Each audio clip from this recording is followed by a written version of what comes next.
राजीव जी, बार बार कहा जा रहा है कि नफरत के बाजार में मोहब्बत की दुकान खोली जाएगी, लेकिन चाहे सावरकर जी को लेकर हो या आरएसएस को लेकर हो, कटाक्ष लगातार हो रहे हैं। इस पैनल में भी आपने सुना, उन्होंने कहा कि देश बांटने का आप लोगों ने काम किया।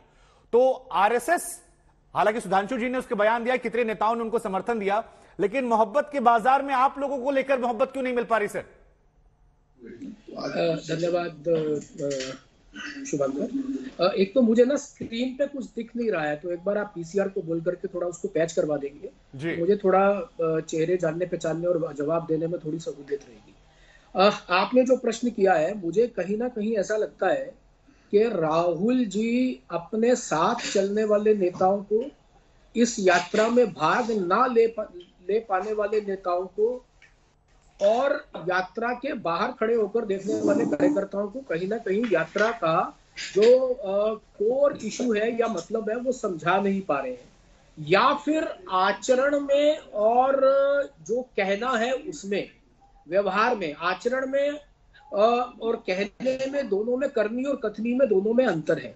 उनके नेता कहीं खड़े होकर कह देते हैं कि देश टूटा हुआ है जी, इसलिए हमें जोड़ना पड़ रहा है, तो वो उनको कहीं ऐसा ध्यान नहीं आता कि सरदार पटेल का अपमान कर रहे हैं, क्योंकि सरदार पटेल ने देश को जोड़ने के लिए, और सरदार पटेल ही क्यों, उस समय जो पार्टी और सरकार के प्रमुख थे पंडित जवाहरलाल नेहरू, या उस समय की जो बाकी की सारी कांग्रेस की लीडरशिप थी, वो कहीं ना कहीं उसको कटघरे में खड़ा करते हैं। तो कहीं कोई नेता सलमान खुर्शीद जैसे हैं जो अपने तरह की एक दुनिया में, तो कहीं ना कहीं एक ये डिस्कनेक्ट है लीडरशिप में और जो बाकी ऑर्गेनाइजर्स या पार्टी के बाकी कार्यकर्ता हैं उनमें।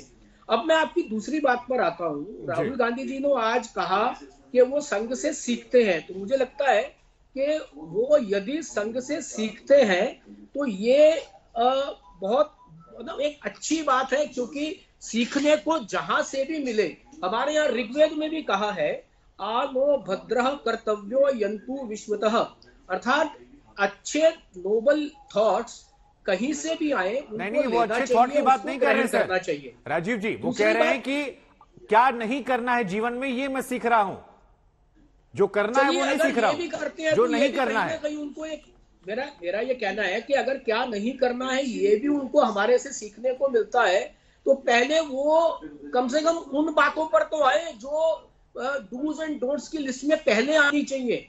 हम देश भर में 1,21,000 स्थानों पर ऐसे सेवा प्रकल्प चलाते हैं जिसमें सब प्रकार के लोग, और वो लोग अनुसूचित जाति, जनजाति, वनवासी, गिरिवासी, ये सब लोग जो लास्ट नहीं राजीव जी, आप जो काम करते हैं वो लोगों ने देखा भी और अलग अलग मंचों से सुना भी है, आपके नेताओं की तरफ से या जो संघ के जुड़े हुए लोग हैं उनकी तरफ से, बीजेपी के नेताओं की तरफ से। लेकिन एक सवाल जो कांग्रेस के उठाने के बाद मेरे मन में आ रहा है कि संघ की राष्ट्रभक्ति को लेकर बार बार संदेह क्यों किया जाता है, और ये जो एक मैसेज राहुल गांधी बार बार दे रहे हैं, इस पर आप लोग कैसे काउंटर करेंगे? क्योंकि बार बार ये कहा जाता है अलग अलग विषयों पर और आपकी देशभक्ति को प्रश्न चिन्ह खड़ा किया जाता है। देखिए शुभंकर जी, मुझे लगता है कि इस बात का जवाब बात पे ना दे करके काम से देना चाहिए जी। समाज में आज 97 साल की साधना के बाद संघ की एक बड़ी प्रतिष्ठा है, तो उसके कारण से हम लगातार बढ़ रहे हैं। ठीक है, समाज पे तो आज हम ही, जमीन पर तो हम ही है ना। ठीक है सर, सुधांशु जी कुछ कहना चाह रहे हैं, लेकिन एक बार मैं चरण जी के पास जाऊंगा क्योंकि वो काफी देर से हाथ उठा रहे थे। चरण जी देखिए, सुधांशु जी ने बकायदा लिस्ट गिनाई राहुल जी से पहले बड़े नेताओं की, जिसमें महात्मा गांधी जी से लेकर नेहरू जी, लाल बहादुर शास्त्री जी, इंदिरा गांधी तक जी को लेकर और बाद में नरसिम्हा राव तक। उन्होंने कहा अगर या तो वो गलत है या फिर आज राहुल गांधी जी को समझ नहीं आ रही है। और वैसे भी एक बात और भी लोग पूछते हैं कि राहुल जी 2004 में आए थे पॉलिटिक्स में, आज हम और आप 2023 में एंटर करने वाले हैं, अगर अभी तक सीखने और समझने का दौर विपक्ष से चल रहा है तो फिर तो सर ये थोड़ा सा सवालिया निशान भी खड़ा करता है।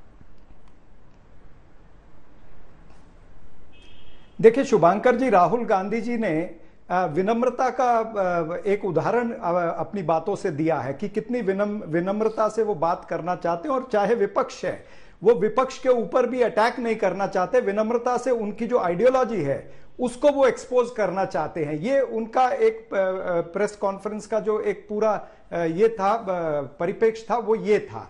अब जो बातें सुधांशु जी ने कही है मैं ये भी कहता हूं कि उससे पहले की भी अगर बातें मैं भी कुछ याद दिला सकता हूं कि किस तरह से आरएसएस के और हिंदू महासभा के लोगों ने टू नेशन थियोरी को प्रमोट करा था, या फिर गांधी जी की जो हत्या हुई थी, गोडसे जो थे वो हिंदू महासभा से और आरएसएस की विचारधारा से प्रेरित थे। तो ये तमाम सारी चीजें, ये सच्चाई है। क्या कोई कह सकता है कि गोडसे ने महात्मा गांधी जी की हत्या नहीं की?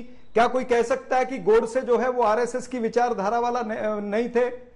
तो ये तमाम सारी बातें हैं, ये सच्चाई है। और अगर एक नेता ये कहता है कि मैं सीख रहा हूं, तो उसमें कोई गलत नहीं। इंसान पूरी उम्र भर तक, आखिरी दिन तक, मरते दम तक इस जीवन के अंदर कोई ना कोई चीज सीखता है। ये उनका कहने का विचार था।